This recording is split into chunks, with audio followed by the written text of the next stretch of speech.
Ariel.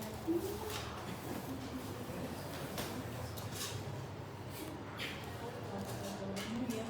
Aquí tenemos un paciente masculino de 55 años de edad con antecedentes de hipertensión arterial y está medicado con losartán. Además tiene obesidad mórbida. Ingresa en emergencia con un cuadro de 3 horas de evolución caracterizado por presentar dolor típico o opresión el pelo en el tórax derecho. Se irradia el brazo del mismo lado. Presión arterial 145/90, frecuencia cardíaca 110, respiratoria 20, temperatura 36 y satura 96%. Hasta ahí, ¿qué piensan ustedes?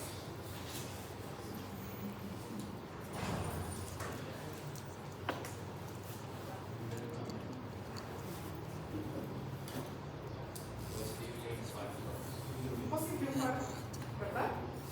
Hipertenso, además tiene todas las comorbilidades. Hipertensión, obesidad, tal vez edad incluso. ¿Ya? Entonces, posible infarto de miocardio. ¿Qué harían ustedes? Ahorita, si les llega a ese paciente ustedes, en este momento. ¿Qué es lo que harían?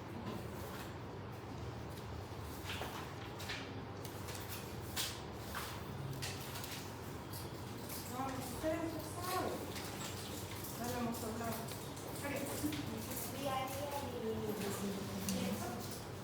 Claro, lo oxigenamos, le ponemos una vía periférica y le piden electrocardiograma, ¿verdad? ¿Están de acuerdo? Sí. Ya. Ese es el electrocardiograma. ¿Qué ven ahí?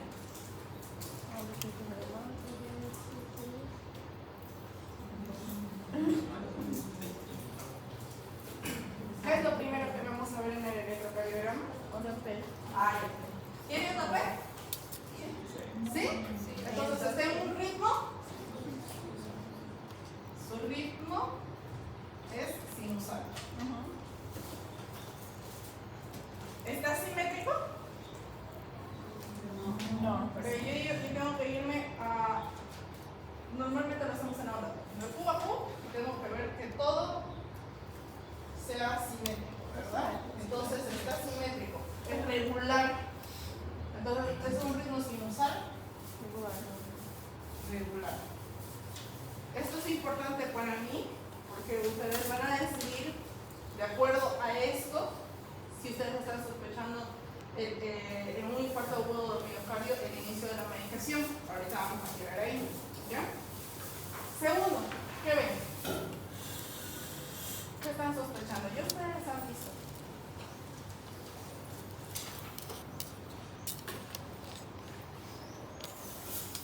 Creo que ya con todas las prácticas hemos visto esto. ¿Qué sospechan? ¿Dónde están sospechando? No es necesario que me digan la cara. ¿Qué ven? ¿Qué les llama la atención? Por ejemplo, esta es D1, D2, D3. A, B, L, ABL, AB. B1, B2, B3, B4, B5 y B6. ¿Dónde ven D5? ¿En dónde? ¿En B3? En B3, ¿verdad? Acá lo tenemos el supra nivel de este segmento SD. Que también será en B4. Pero también en B2, miren, esta es nuestra línea isoeléctrica y el segmento SD está por acá arriba. ¿Ya? Entonces, en el electrocardiograma, nosotros tenemos una sospecha de infarto, ¿verdad? En la clínica tenemos sospecha de infarto. Entonces, probable falsedad. Vamos bien. Infarto agudo del miocardio. ¿Qué me dice? Es la necrosis miocárdica aguda de origen isquémico secundaria a la oclusión trombótica de una arteria coronaria, ¿no es cierto? Entonces, yo, según la Organización Mundial de la Salud, necesito valorar 3 criterios: dolor, marcadores de necrosis y electrocardiogramas que estén cambiando. ¿Ya? En nuestro paciente tenemos 2 criterios que necesitamos para diagnosticar. De estos 3 criterios, solo necesitan 2 para ya poner diagnóstico infarto agudo del miocardio. ¿Ya? Puede ser que tengan dolor, cambios electrocardiográficos y todavía no estén cambiando los marcadores de necrosis porque estamos en 3 horas. y los marcadores de necrosis empiezan a cambiar a partir de las 4 horas. Puede ser que tengamos marcadores de necrosis y electrocardiograma, pero no dolor. Por ejemplo, los pacientes diabéticos crónicos no compensados no tienen ese dolor típico, ¿no? Entonces, 2 de los 3 criterios ya nos dan el diagnóstico de un infarto agudo de miocardio. ¿Ya? Ya saben ustedes la etiología, el principal mecanismo fisiopatológico es la ruptura de una placa asociada a una inflamación, trombosis aguda, vasoconstricción y microembolización. Entonces vemos una de las arterias que está con una placa ateromatosa, un coágulo, dependiendo de lo que se vaya a localizar. Obviamente va a haber disminución del flujo sanguíneo o interrupción total del flujo sanguíneo a cierta área del corazón. Por ejemplo, acá se está lesionando la cara anterior del corazón. ¿Ya? Entonces, si ustedes tienen este tipo de lesión, obviamente por la vasoconstricción va a haber dolor, ¿no? Porque se está necrosando, va a haber dolor. ¿Ya? Va a haber disminución del flujo sanguíneo, no va a haber una buena irrigación, va a haber la necrosis.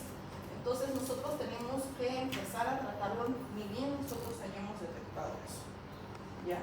El código infarto me dice que si mi paciente llega y estamos dentro de la primera hora, yo lo empiezo a tratar. Si estamos dentro de las primeras 4 horas, tengo todavía chance, pasadas las 4 horas, la necrosis ya está establecida. ¿Ya? ¿Qué es lo que yo quiero? Si ustedes van a tratar una trombosis aguda, va a haber vasoconstricción, trombosis y microembolización. ¿Qué consideran ustedes que podrían hacer para ayudarle a perfundir ese vasodilatador? ¿Qué vasodilatador conocen?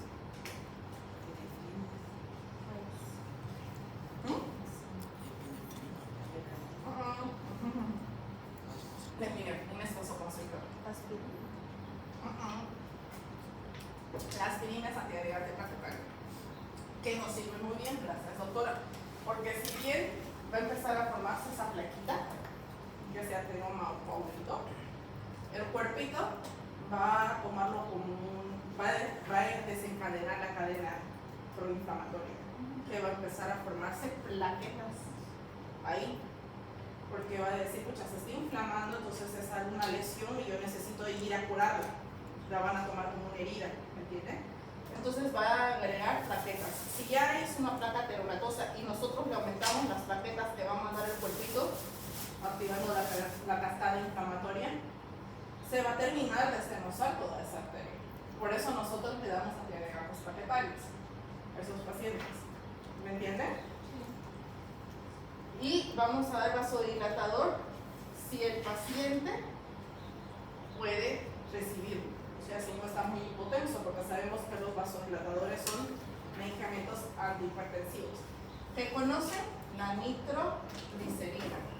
Es nuestro medicamento vasodilatador de elección en estos casos. ¿Ya?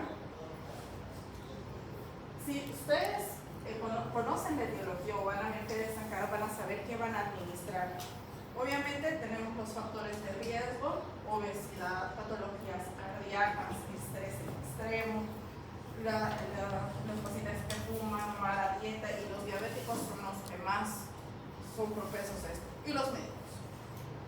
Porque según las estadísticas, aparte de burnout, nosotros tenemos los infartos de lleno. Es un 80% de nosotros va a sufrir una lesión de miocardio durante nuestra vida.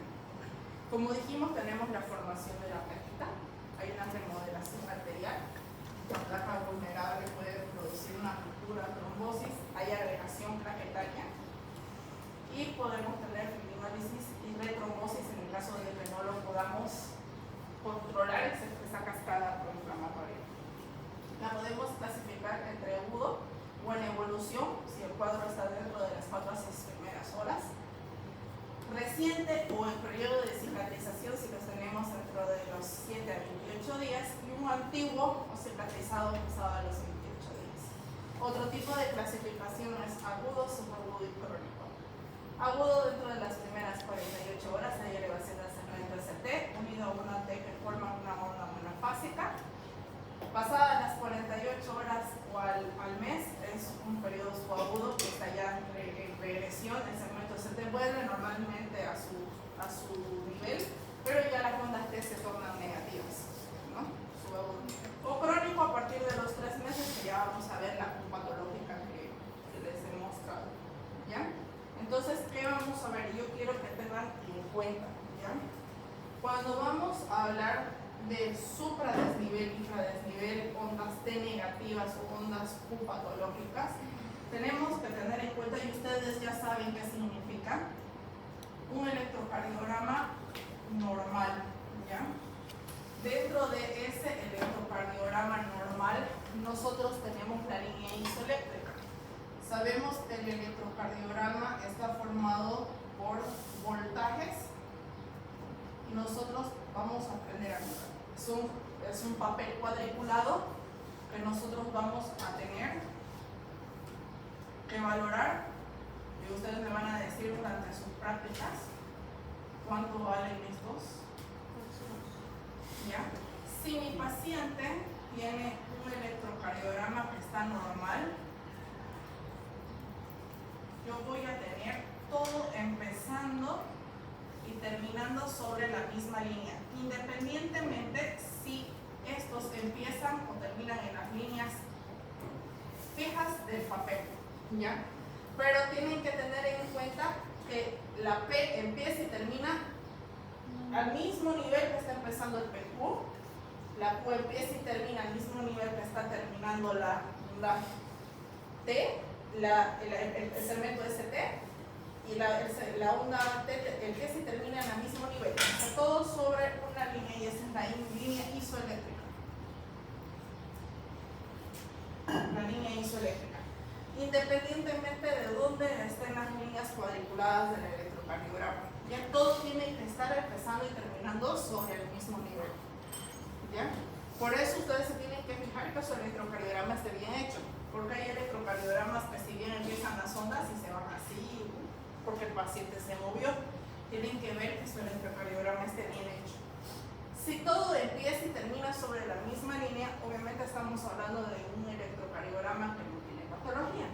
Ya si este segmento ST se va por arriba de 2 cuadritos de la línea isoeléctrica o se va por debajo de 2 cuadritos de la línea isoeléctrica, yo lo tomo como un supra o el infradesnivel. ¿Me entienden? Pero tiene que ir igual o mayor a 2 cuadritos de voltaje. Porque como les digo, hay pacientes que se mueven, que hacen una inspiración profunda y puede ese segmento ST subir y bajar un poquito de la línea isoeléctrica. Pero si está mayor a 2 cuadritos, ya lo voy a tomar como un supra o en un infradesnivel. ¿Hasta ahí bien? ¿Entienden? Ya. Y la onda Q, obviamente, va a ser una onda Q solita. No va a haber ES. Va a estar solita. Entonces, si ya ven una onda Q solita, ya estamos hablando de una Q patológica, que es de los pacientes secuela del infarto, porque ya estamos en un periodo crónico. ¿Hasta ahí bien? ¿Alguna pregunta? Porque como un poquito nos cuesta los electros, ¿verdad? Obviamente por su tamaño lo voy a clasificar microscópicos, pequeños, medianos o masivos, ¿no? Masivos sobre todo si va más de 2 caras infartadas, ya yo lo considero masivo. Por su localización yo voy a considerar si es anterior, posterior, inferior, lateral o septal. ¿Okay? También lo puedo clasificar en un infarto transmolar o subendocárdico. Si hay una elevación del ST, obviamente ya yo voy a considerar que es transmolar, o sea, toda la pared, todo su espesor. Y subendocárdico, que solo está afectando la parte interna del endocardio, del ventrículo. Entonces, yo no voy a tener elevación del segmento ST, probablemente tenga las ondas T negativas, ¿verdad? ¿Hasta ahí bien? En el cuadro clínico, yo voy a tener un dolor típico, que es prácticamente toda la parte superior del cuerpo izquierdo, mentón, barbilla, cuello, hemitórax izquierdo y miembro superior izquierdo. Eso es un dolor típico, ¿ya? O un dolor atípico, que voy a tener mentón, cuello, todo el tórax, o solo como nuestro pacientito en mi tórax y brazo derecho. Pero ante un dolor torácico, ustedes siempre van a pedir un electrocardiograma, sea cual sea el origen que esté empezando. Y una epigastralgia requiere un electrocardiograma, ¿ya? Yo les voy a contar una anécdota, pero es que estas anécdotas, no seguro se las contaron cuando llevaron cardiología. En el Congreso de Cardiología, en el Congreso Mundial de Cardiología, que fue el 2015, ¿ya? Estaban, ustedes saben que en los congresos mundiales siempre van de fiesta, van de farra. En el último día del congreso, un doctor empieza a presentar dolor en el epigastrio, ¿ya? Se va a enfermería del hotel donde estaba en el congreso y le dan sus inhibidores de la bomba de protones, supralfato, y le dan un digestivo, un procinético, ¿ya? Y al dolor, obviamente en ese momento la molestia le pasó, ingresa al donde estaba la palestra principal del congreso y el doctor presenta paro cardíaco respiratorio. O sea, esa epigastralgia era un infarto del cardio inferior. Y es la característica principal de un infarto del cardio inferior. Pueden creer que cuando un cardiólogo que muera rodeado de cardiólogos, eso fue lo peor que pudo pasar. Y la AJA activó el código infarto, ¿ya? Gracias a eso. Entonces, el código infarto me determina que cualquier dolor que va de epigastrio arriba, obviamente no cefaleas, vamos a sospechar de un infarto. Entonces, ustedes le piden electrocardiograma y enzimas cardíacas, ¿ya?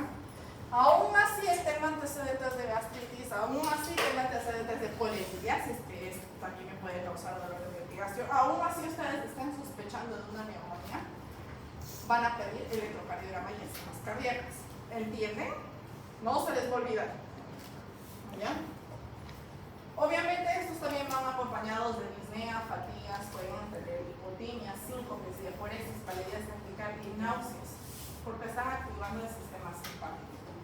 Pero lo característico de estos pacientes es el dolor, y el dolor de un infarto es un dolor opresivo, un dolor que si ustedes van a palpar tórax no le va a doler al paciente, porque tenemos las ostocondritis, las neuritis, que tú palpas tórax y duele. Este dolor al paciente no le va a decir el paciente, me duele adentro, ¿ya? Entonces, ustedes van a tener una idea clara, ya van a tener un criterio, dolor. Otro criterio que van a tener para diagnosticar son los biomarcadores, ¿ya? En los biomarcadores yo voy a valorar la lesión del músculo cardíaco, ¿ya? Entonces podemos tener mioglobina, CPK, CKMB, troponina y LDH. Pero como les estoy diciendo, vamos a valorar el músculo, ¿ya? Estas se pueden elevar ante lesión de cualquier músculo, no es específica. La troponina sí es mucho más específica del músculo cardíaco. Es nuestra enzima cardíaca de elección, es nuestra prioridad, sobre todo si vamos a pedir troponina I y vamos a pedir que sea cuantitativa. Pero que tenemos que tener en cuenta que la troponina y el resto de las enzimas cardíacas no se elevan al momento de la lesión, no se elevan al momento en que el paciente empieza a presentar dolor, empieza a presentar malestar. La troponina empieza a elevarse a partir de las 4 horas. Ahora tenemos las ultrasensibles, pero no las podemos encontrar en todos los lugares, por lo menos acá. Las ultrasensibles sí se empiezan a elevar al momento de la lesión, pero es difícil de tenerlas. Entonces, si ustedes ya tienen una enzima cardíaca positiva, probablemente nos estamos saliendo del periodo ventana, ¿no? Entonces, si a eso empieza un infarto, como dices, recién se eleva después de 4 horas, pido una recién de la secuencia de infarto y luego otras 4 horas. Claro, sí o sí, eso es algo que justamente íbamos a llegar a hablarlo. Cuando nosotros tenemos una sospecha de infarto, tenemos dolor, tenemos electrocardiograma, que ya son dos criterios que me dan diagnóstico, pero quieren pedir enzimas cardíacas, está dentro de las primeras 4 horas, probablemente salgan negativas. Si salen negativas no significa que el paciente no esté infartado, sino que tenemos que tener en cuenta que no son enzimas o marcadores que no nos determinan en sí un diagnóstico muy específico, ¿ya? Pasadas las 4 horas se tornan positivas y ustedes tienen enzima cardíaca positiva, ya tienen la certeza de que ese paciente está infartado, ¿ya? Entonces se hace curvas enzimáticas, lo piden al ingreso y lo piden cada 4 a 6 horas hasta su alta, porque sobre todo la cuantitativa de la troponina, que va a empezar, la biología empieza a los 3 minutos en marcar, pero no es específica, es cualquier tipo de músculo y es baja especificidad. De alta sensibilidad es la troponina, pero se empieza a elevarse a las 4 a 10 horas, por eso hay que hacer una curva enzimática y persiste 21 días en el cuerpo, ¿ya? Entonces nosotros vamos a hacer una curva enzimática para ver cómo va la evolución de esa lesión, porque vamos a pedir cuantitativa y según los cortes nosotros tenemos valores normales de 0,2 a 0,5 miligramos de decilitro, es una troponina. Pasado los 0,5 ya es una enzima cardíaca positiva, ya está positiva. Y hay pacientes que nos llegan con valores de 110, 120. Si mi corte es 0,5 y me llega con valores de 110, 120, eso no significa que ese músculo ha sufrido demasiado, o sea, son valores demasiado altos. Y durante toda su internación nosotros le vamos pidiendo en horario para ver cómo va eso, si va subiendo, si va bajando, si el tratamiento que le hicimos está yendo bien, no, o sea, la evolución del paciente, ¿ya? O sea que nos sirve para diagnóstico, para pronóstico y para evolución del paciente. ¿Me entienden? Pues durante toda su internación nosotros vamos a pedir la curva enzimática de troponina y cuantitativa, ¿ya? Porque la cualitativa nos va a decir es positivo o negativo, pero la cuantitativa nos va a decir con cuánto, ¿ya? Que nos sirve para marcador pronóstico. ¿Ya ahí bien? ¿Alguna pregunta? ¿Cada cuánto tendría que pedir esa curva? Cada 4 a 6 horas la curva enzimática. Cada 4 a 4 Sí. Sí. Hasta que le den de alta. Hasta que le dé alta. Ahora, obviamente, si son pacientes que son agudos, son pacientes que se recuperan rápido. O sea, que llegan dentro de las 4 primeras horas, nosotros hacemos cateterismo y si sale bien del cateterismo, 24 horas de observación y a la casa. No son pacientes que quedan mucho tiempo, si son agudos. Si ya pasaron de las 4 horas y el miocardio está lesionado, son pacientes que se quedan largas estadías en el hospital porque ya están con arritmia, pueden entrar en choque cardiogénico, se llegan en mal estado general. ¿Entienden? Ahorita vamos a hablar de eso. Ahora, repasando un poquito, para ver las caras del corazón, ustedes van a repasar un poquito cómo hacer el electrocardiograma, pero van a ver que en B2 y B1 vamos a ver el septo del corazón, o sea, la parte ese músculo, si se está infartando, este músculo, esta parte del septo. Cara inferior lo vamos a ver en B2, B3 y AB. ¿Ya? Cara inferior, toda esta parte del músculo. Cara lateral alta, B6, B1, ABL. Cara lateral total, B5 y B6. Y cara anterior, B3 y B4. Entonces, si no le llega lo suficiente sangre y se va isquemiando esas partes del músculo, nosotros la vamos a ver. Cara inferior, septo, anterior y lateral. ¿Ya? Obviamente, cada área está irrigada por una arteria diferente. ¿Ya? La coronaria derecha nos va a irrigar la cara inferior, como la verán, ¿no? Cara posterior, un poco de la cara lateral baja. Y obviamente, si se lesiona, vamos a tener un infarto del ventrículo derecho, ¿no? La coronaria izquierda se divide en dos, en circunfleja y descendente anterior. La circunfleja nos va, si se lesiona, vamos a tener lesiones en B1, ABL, B5 y B6, que sea para lateral. Y también en cara posterior, en B1 y B2, hacemos derivaciones posteriores. ¿Qué significa la cara posterior? Es que ustedes van a hacer el electrocardiograma con B1, B2, B3 y B4, B5 y B6 van acá. ¿Ya? Esa es cara posterior. Entonces, si ustedes ven y están haciendo un electrocardiograma de cara posterior, las van a ver en B1 y B2. ¿Ya? La descendente anterior, obviamente va a afectar toda la cara anterior, de 3 a 4, excepto lateral alta y lateral baja. O sea, es la que más abarca, la que más inclinación tiene y es la que más se lesiona. ¿Qué pasa? ¿Por qué me interesa que ustedes sepan la cara? Uno, porque van a saber qué arteria se está lesionando, ¿no? Cuando hagan el cateterismo, los cardiólogos se guían en eso para ir directo a esa arteria, porque van a entrar al cateterismo, van a meter su camarita y van a ir directo a la descendente, coronaria derecha, a la circunfleja, depende del tipo de lesión. Pero a nosotros nos interesa porque si hay ciertas caras del corazón que se están lesionando, tienen mayor secuelas que otras. Por ejemplo, la cara anterior produce insuficiencia cardíaca y choque cardiogénico. Si ustedes ven un infarto en ¿qué derivación es esa cara anterior? B3 y B4. Si ustedes ven lesiones en B3 y B4, hay muy alta probabilidad de que ese paciente entre en insuficiencia cardíaca y choque cardiogénico, ¿ya? Entonces es el que más les va a llamar la atención. Si ustedes ven lesiones en cetal, va a producir bloqueo auriculoventricular de segundo y tercer grado, bloqueo de rama derecha o izquierda. Entonces, ¿dónde van a ver la lesión? No, B1 B1 y B2, ¿verdad? Y si va a producir bloqueo auriculoventricular, ¿dónde van a ver la lesión? Vamos. ¿Cómo? En el segmento PQ.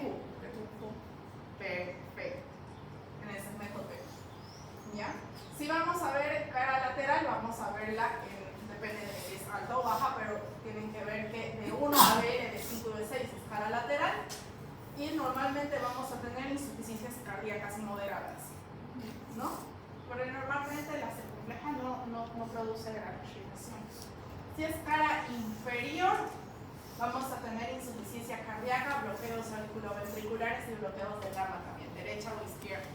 Pero la cara inferior normalmente es la que más nos cuesta diagnosticar por ese dolor en el epigastrio, porque lo podemos camuflar, porque lo podemos confundir. Y teniendo en cuenta que su irrigación es tan pequeñita a comparación de la otra, en este no podemos dar vasodilatador, ¿ya? Porque el vasodilatador va a producir que nosotros lo hipotencemos demasiado al paciente. Entonces, si vemos lesión en cara inferior, no podemos dar dilatación. Es la única contraindicación, aparte de la hipotensión de la nitroglicemia. ¿Ya? ¿Y qué le damos? Si está con dolor, vamos a darle opiáceos.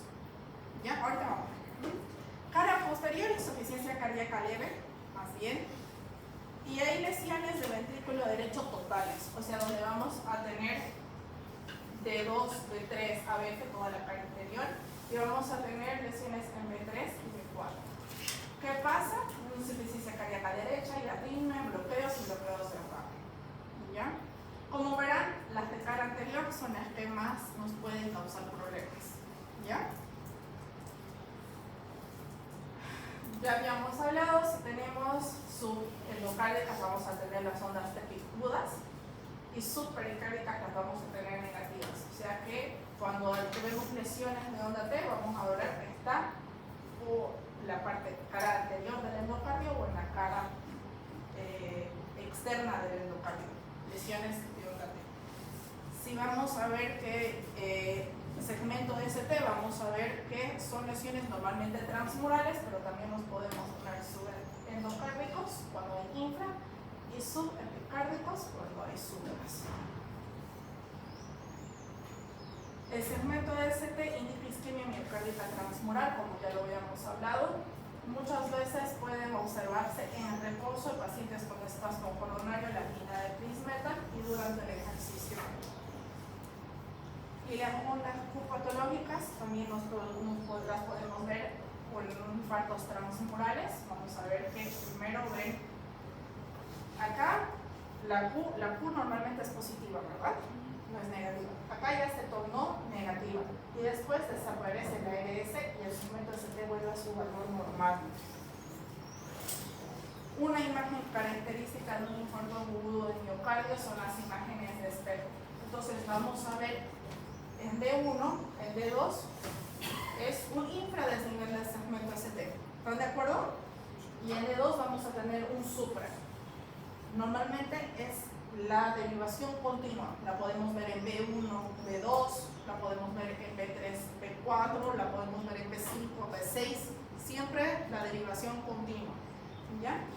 Vamos a ver que si hay un infra, en la siguiente derivación vamos a tener un supra. Esas imágenes de espejo son características. Y aquí vamos a tener infarto. Yo les estoy coloreando un poquito dónde están estas lesiones. Esto es un infarto agudo de miocardio masivo. ¿Ya? Que yo quiero que noten, ¿no? Primero, estamos con un electrocardiograma en un ritmo sinusal, que está simétrico, ¿verdad? Está regular, porque no hay ni prolongaciones ni acortamientos del QRS. ¿Lo ven? Está rico. Entonces vamos a empezar, siempre ustedes que van a valorar un electrocardiograma van a empezar a valorar D1, D2, D3, van a ABR, ABL, ABF, B1, B2, B3, B4, B5, B6, en ese orden. Si ustedes les va a llamar la atención y me pasa cuando están dando su examen, que ustedes ven ese supra y no ven más del electrocardiograma. Y si ustedes ven más acá, todo el electrocardiograma está mencionado, o sea, todas las caras. ¿Ya? Entonces ven, tenemos una onda P, un PQ, un QRS, pero acá ya estamos empezando a tener lesiones del segmento ST. ¿Qué pasa? El segmento ST está acá. Ese es el segmento ST. Por eso está el coloreado. Si yo pongo, y voy el secreto de que pongan en una línea entre PQ y PQ. Si yo pongo mi línea entre PQ y PQ, voy viendo que ese segmento ST está más de 2 cuadritos de voltaje. Aquí un cuadrito, 2 cuadritos, 3 cuadritos de voltaje. Entonces es un supradesnivel en cara. Aquí D1 sería cara lateral alta. ¿Ya?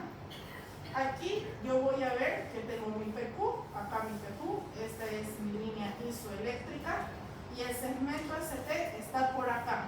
Esto es un cuadrito de voltaje, así que probablemente no lo voy a tomar como un infra. Yo les digo que tiene que estar igual o mayor a 2 cuadritos de voltaje. Pero su derivación hermana sí tiene 2. Yo tengo el PQ. ¿Y dónde está el otro PQ? Pues, por acá. Trazo mi línea isoeléctrica y el segmento ST está por acá abajo. ¿Lo ven? Y este está ahí no lo veo también, está a 1, 2, 3, 4 cuadritos de voltaje inferior. Este es el segmento ST. 2, 3 y el cuarto cuadrito. ¿Lo ven el segmento ST? ¿Sí? Ya. Entonces, su derivación hermana vendría a ser ABF. Si estoy hablando de D3, de D2, D3 y ABF, ¿qué cara voy? Inferior. Gracias. Ahora, teniendo en cuenta que ABE y B1 siempre van a tener ondas P y ondas T negativas, normalmente son negativas. Entonces, lo único que yo puedo ver en estas dos derivaciones son estos, los supras o los infras. ¿Ya?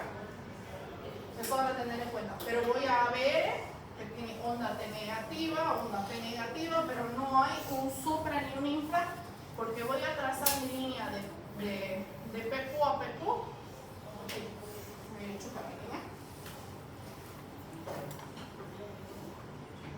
Este es el segmento ST, sí está un poquito abajo, pero no va más de 2 cuadritos de voltaje. Entonces no lo voy a tomar como un infra.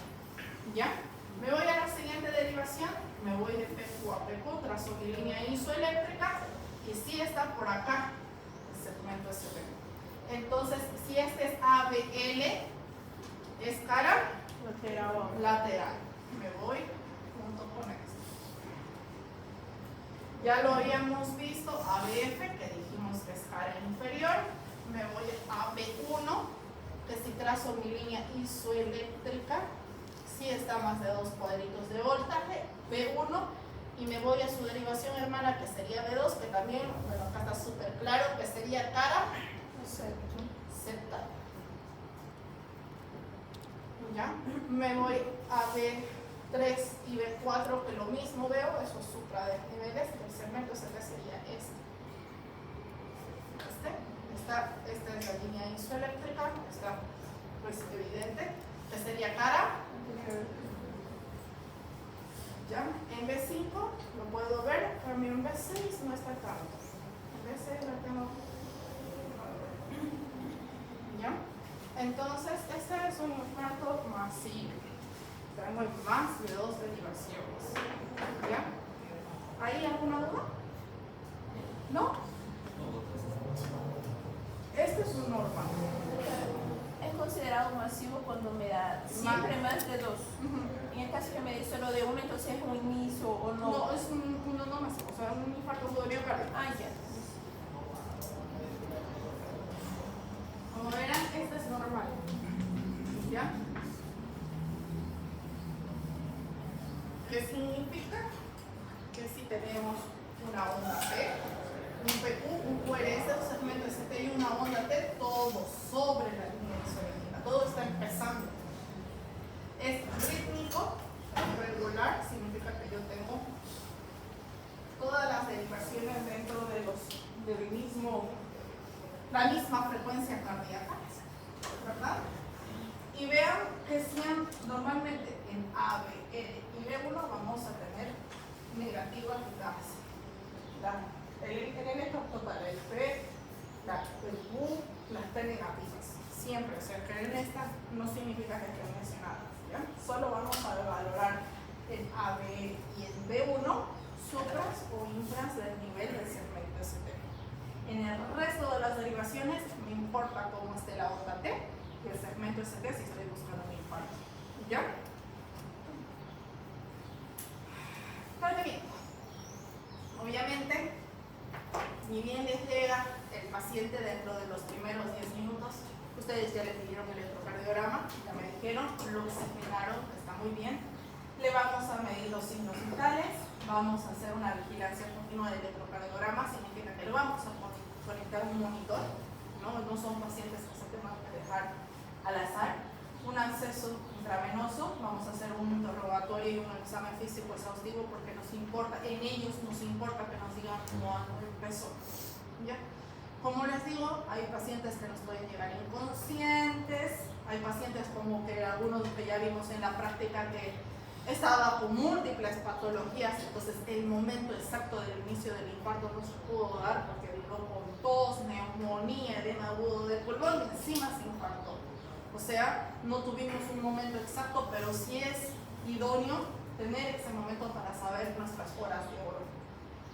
Biomarcadores, sí o sí se van a pedir, ¿ya? Aún ustedes sepan que está dentro de las primeras 4 horas, porque muchas veces hasta los pacientes nos llegan a mentir, nos dicen empezó hace 1 hora y empezó hace 6, ¿no? Entonces eso también hay que tener en cuenta.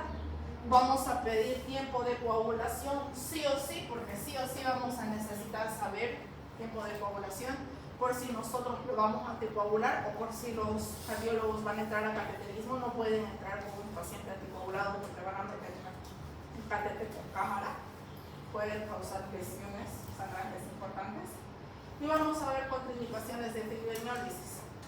Sobre todo vamos a determinar una buena anamnesis, ¿ya? En lo que vamos a descartar traumatismos craneoencefálicos, accidentes cerebrovasculares, hipertensiones mal controladas, hemorragias digestivas y en nosotras las mujeres, metrorragias no tratadas, ¿ya? Y vamos a pedir entre los laboratorios función renal, función hepática, un hemograma para ver que no esté en anemia el paciente de base, ¿ya? Para ver contraindicaciones de la fibromialgia. Obviamente vamos a empezar con tratar el dolor, ¿ya? Si el paciente viene con dolor, ese dolor que lo está quejando nos puede imposibilitar todo, su colaboración, la anamnesis, el examen físico. A mí me pasó un día que llegó un señor que tenía tanto dolor que cuando la residente fue a hacer el examen físico no se dejó. Él literal la mandó con todas las malas palabras a cierta parte y la pobre no sabía qué hacer porque como estudiantes están en la obligación de hacer un buen examen físico y una anamnesis, ¿no? Entonces viene y me dice llorando, el señor me mandó a tal parte, lloraba la pobrecita. Pero que el dolor es importante, pues es un dolor que es bastante angustioso para los pacientes, ¿ya? Entonces eso se empieza a tratar. Por eso, si bien nosotros le pusimos la vía periférica, lo oxigenamos, antes de pasar a algo más, vamos a calmar el dolor para que el paciente nos pueda colaborar, incluso nos pueda dejar, hay veces que ni te dejan hacer el electrocardiograma, entonces vamos a tratar el dolor. En estos pacientes tienen que tener en cuenta, no, por nada de este mundo, y les voy a pedir, les voy a rogar, le den aires. Nunca, ¿ya? Aires, no. O sea, no les van a dar ketorol, diclofenaco, ketoprofeno, nunca. Van a terminarnos de infartar, ¿ya? Pero esos nos van a hacer peor el espasmo a esas arterias, ya. Si no estaban, si tenían un poquito de flujo sanguíneo, ustedes se lo cortaron del todo. No hay, están contraindicados. Aquí se dan opioides, ¿ya? Si no es cara inferior, se le da nitroglicerina, siempre y cuando no esté hipotenso, porque no nos olvidemos, es un vasodilatador tratamiento para la hipertensión, así que si el paciente está hipotenso, lo vamos a terminar de hipotensar, y si no tenía un choque cardiogénico, lo vamos a llevar a choque cardiogénico. Para mí, y es mi recomendación siempre para mis residentes, la morfina va a ser nuestra elección. Así ustedes no sepan en qué cara está el infarto, porque todavía no le hicieron el electrocardiograma, no pudieron determinar, el paciente está quejumbroso, no se queda quieto para poder hacer el electrocardiograma, en morfina, ¿ya? Morfina se le hace en dosis de ataque, se puede administrar de 5 a 5 o 15 minutos y la dosis va a ser de 2 a 4 miligramos en solución, ¿ya? Aparte de la morfina, ¿qué otro opioide ustedes conocen?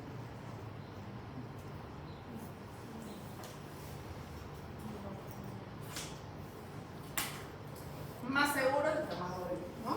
Tramadol puede venir endovenoso, si ustedes no tienen vía venosa, viene en gotitas, así que es también fácil de administrarlo y ayuda mucho. Tramadol.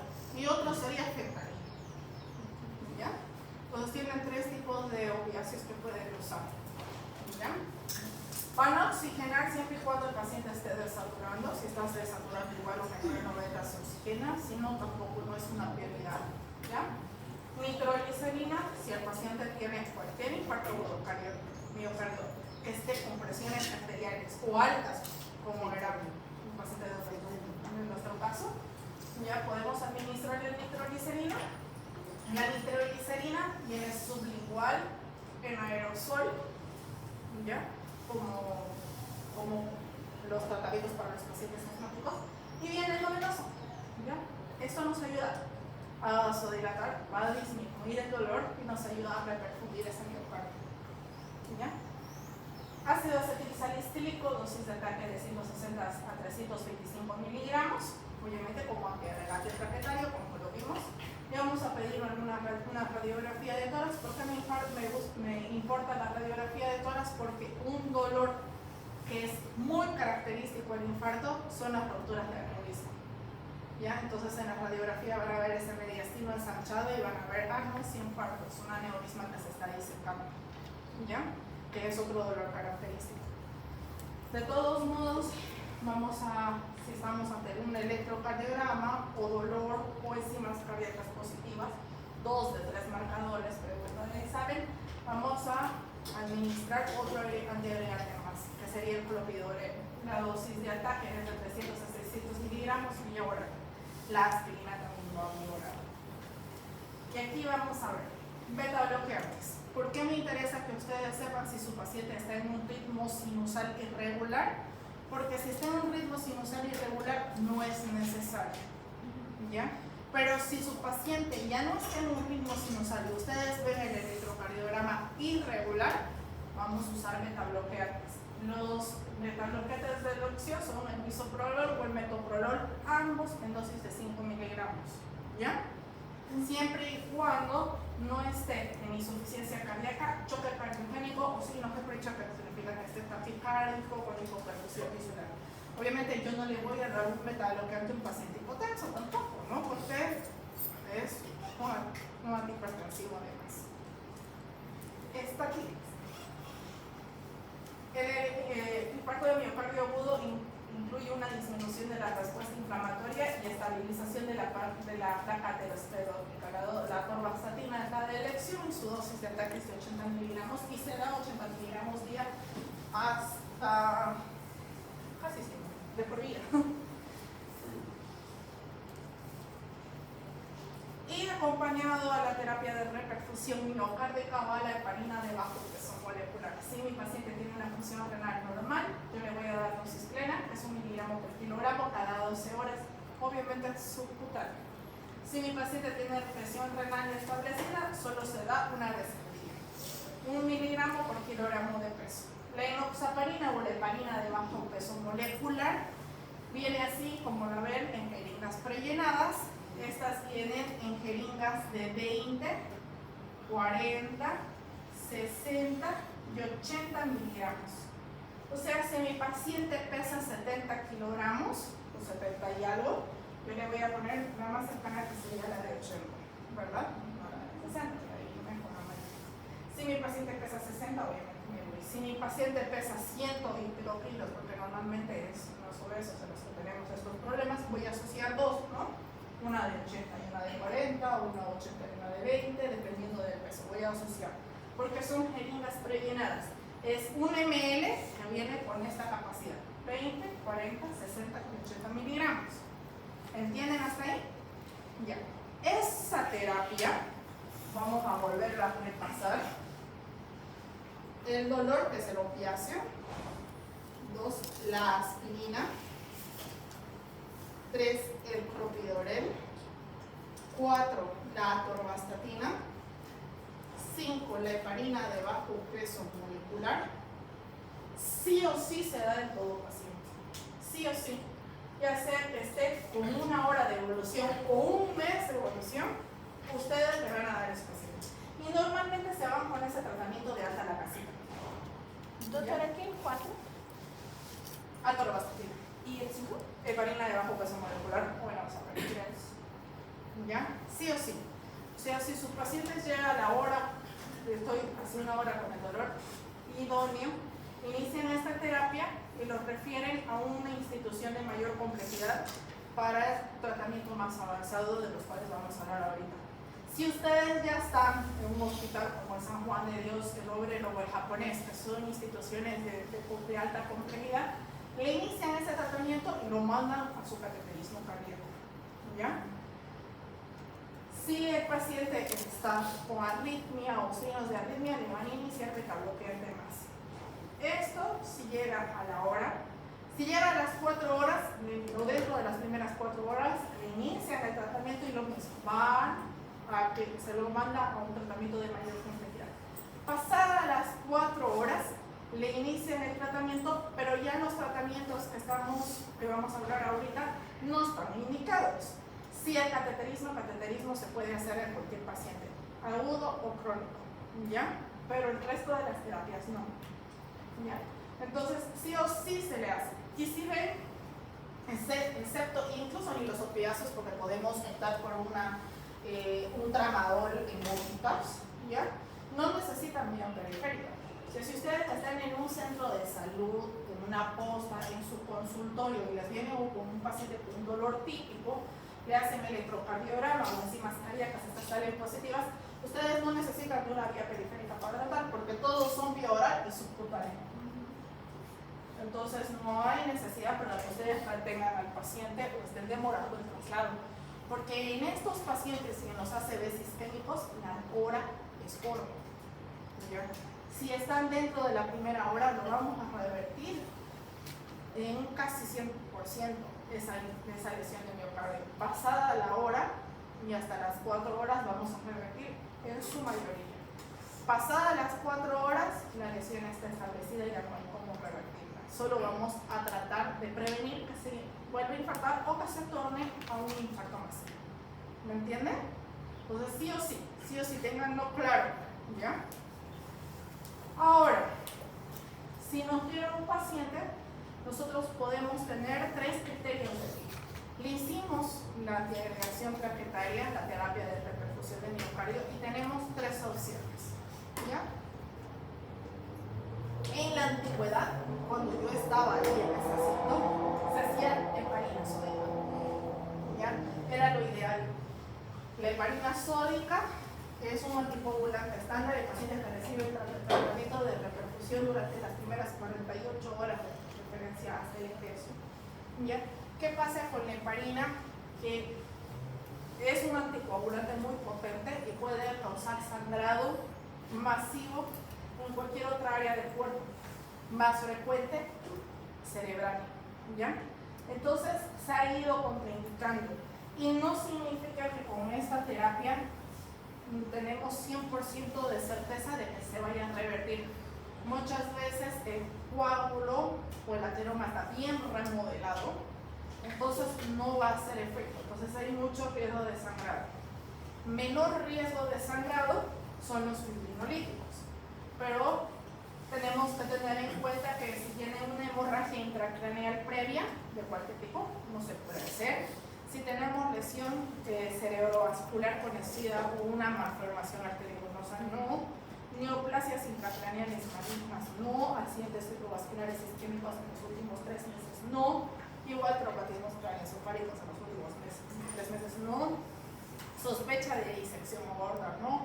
Hemorragias activas de cualquier tipo, incluso por la menstruación, hemorragias digestivas, no. Y bueno, el traumatismo craneoencefálico que les digo. O sea, tiene muchas contraindicaciones. Si el paciente tiene hipertensión arterial no controlada o estamos ante una emergencia hipertensiva, no, porque imagínate, vamos a mandar ese anticoagulante a chorro ahí al cerebro. O sea, no. Entonces, todo paciente que esté dentro de las primeras 4 horas, podemos hacer fibrinolytic. ¿Ya?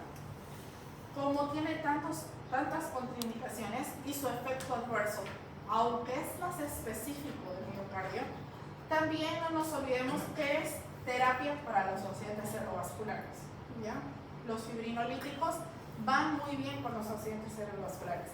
Si también están dentro de las primeras 4 horas, el hacer un fibrinolítico nos puede ayudar a revertir una ACV isquémica. ¿Ya? Pero, como verán, hay altas contraindicaciones y alto riesgo de sangrado. Menor que la heparina sódica, menor riesgo de sangrado. Pero aún está. Y aún así, tenemos 50% de probabilidad de que haga efecto y 50% de que no. ¿Ya? 50% de que el coágulo esté tan remodelado, vulgarmente diciendo tan duro que no lo va a disolver, y 50% de probabilidad no, sumándole el riesgo de que puede sangrar el paciente. ¿Ya? Entonces se plantea realizar un cateterismo cardíaco. Ese es el buen estándar de los tratamientos, es específico, vamos a ir directo a esa arteria lesionada, la vamos a dilatar y le vamos a poner su stent coronario. No, si es invasivo, a diferencia de los otros dos, los efectos adversos son casi nulos, las contraindicaciones son casi nulas. Anteriormente, hasta hace 2 años, estaba contraindicado el choque cardiogénico, estaba contraindicado la insuficiencia cardíaca. Ahora, la única contraindicación es que el paciente no coagule bien, ¿ya? Por el hecho de que puede haber algún sangrado, uno, al entrar, porque vamos a entrar a la arteria, vamos a entrar por la arteria radial normalmente, y 2, vamos a manipular la coronaria. Entonces, al manipularla podemos causar algún sangrado. Fuera de eso, no hay complicaciones. Entonces, nosotros podemos hacer cateterismo cardíaco.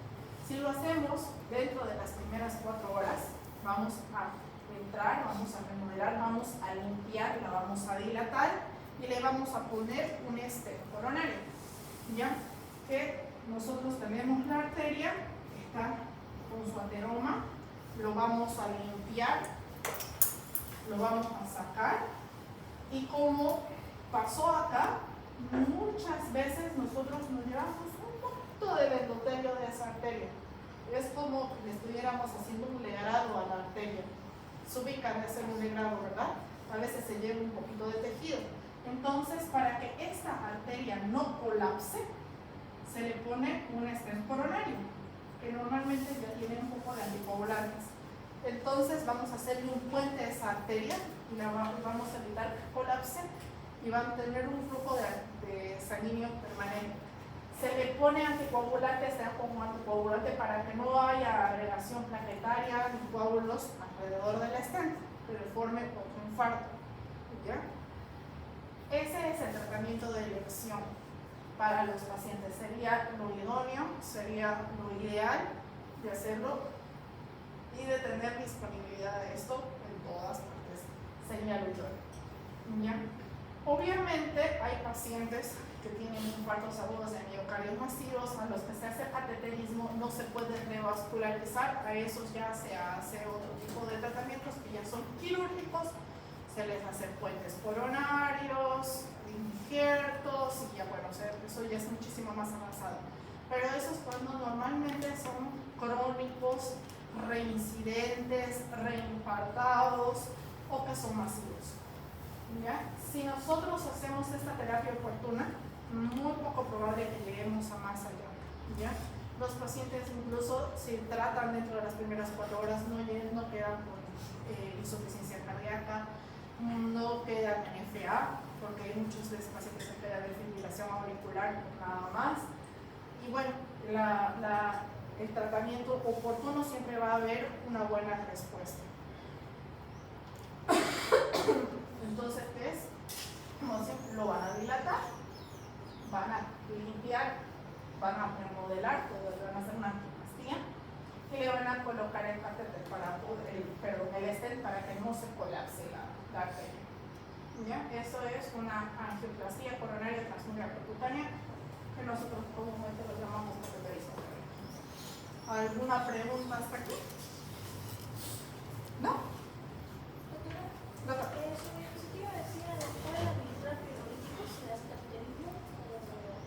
Ya, nosotros podemos hacerle fibrinolíticos, por ejemplo, estoy en una provincia lejos y tengo disponibilidad de un fibrinolítico. Yo puedo hacer el fibrinolítico y ver su evolución. Sí, obviamente vamos a ver que ese segmento ST va a ir normalizando, va a volverse a la línea isoeléctrica, el dolor va a ceder. Si estamos en FA, vamos otra vez a tener una onda P, vamos a ir viendo la evolución del paciente según el electrocardiograma. Va bien, no es necesario de llevarlo a cateterismo, ¿ya? Si el paciente no va bien, administramos fibrinolíticos, todavía sigue en segmento ST, hicimos la curva enzimática con la troponina, sigue en ascenso, nosotros podemos plantearnos hacer el cateterismo cardíaco. No es contraindicación el haber hecho los fibrinolíticos hacer el cateterismo, por ejemplo. Pero ya tenemos el riesgo de que le pusimos un anticoagulante importante que probablemente al hacer el cateterismo sangre. Pero sabemos que todo en medicina es riesgo-beneficio. Entonces se le hace el cateterismo bajo el riesgo de que pueda haber algún sangrado. ¿Ya? Si el infarto ya pasó de las 4 horas, se puede esperar a que el metabolismo elimine el anticoagulante y hacerle con mayor seguridad el cateterismo. Si estamos dentro de las primeras 4 horas y queremos reperfundir si o si es el miocardio, vamos riesgo-beneficio. Ya no es contraindicación. ¿Alguna otra pregunta?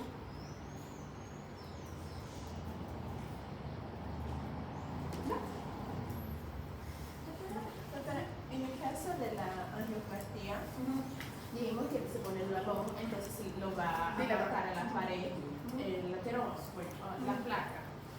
Ya, pero después le vamos a dar medicamento para que esa placa se salga o se quede ahí, porque puede volver a hacer algo. Claro, la limpio. O sea, ellos al hacer la angioplastia la van a limpiar. O sea, esta placa que está aquí, ellos la van a limpiar, la van a sacar, la van a absorber.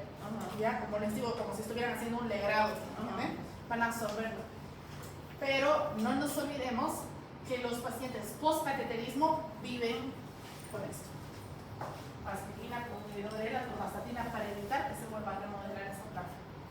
Van con aspirina, clopidogrel, atorvastatina, pero en vez de heparina de bajo peso molecular, van con anticoagulante bioral, como el rivaroxaban, el apixaban. Van sí o sí para evitar que se vuelva a remodelar. Y al ponerle el stent viene con anticoagulantes. Entonces, alrededor no se va a formar. Obviamente, siempre estamos en el riesgo de que si siguen sus hábitos alimenticios, sus hábitos de vida, si no toman su tratamiento, tal vez no se forme este lugar en una nueva placa ateromatosa, porque tenemos el stent, pero se va a formar en otra de las arterias, o más allá en la misma arteria. Siempre hay ese riesgo. ¿Ya? Eso ya depende de los hábitos del paciente. ¿Está bien? ¿Ya? Doctora. Si el paciente es hipotenso, entonces vamos a tomar todo eso menos la nitroglicerina. Menos la nitroglicerina, ni los beta-bloqueantes. Ni los beta-bloqueantes. Hablando un poquito de choque cardiogénico, que es nuestro próximo tema posterior al examen. El infarto agudo de miocardio es la causa más frecuente de choque cardiogénico. Entonces, tenemos que tener en cuenta de eso, de que nuestro paciente no esté en shock. Que no podemos dar el nitroglicerina a un paciente en shock porque vamos a hipotensiarlo más. ¿Ya? Pero si el paciente está con presiones arteriales normales, es un medicamento que va muy bien por la vasodilatación, por el dolor, porque ayuda a la reperfusión, va a haber menos probabilidad de que esa isquemia vaya avanzando, entonces es un medicamento. Además, que como viene sublingual, inhalatorio, es fácil de administrar. ¿Ya? ¿Alguna pregunta? ¿Ustedes alguna pregunta? ¿No? Ya. Entonces no se olviden que hasta aquí es nuestro tema de parcial. ¿Ya? En la próxima semana, a partir de la próxima semana empezamos los más doctora. Pero en calendario no está. ¿Cómo? En calendario académico no No, está. el calendario académico sería el 28. Sí, doctora, pero en la próxima semana, en el mismo día, tenemos pediatría. ¿Pediatría? Sí. En el mismo día. Yo tengo diseño también. ¿Cómo? Tengo 3 Pero en el calendario tampoco está pediatría, ¿no sabes? Está para nosotros. ¿No está? A ver, déjenme revisarlo y les aviso.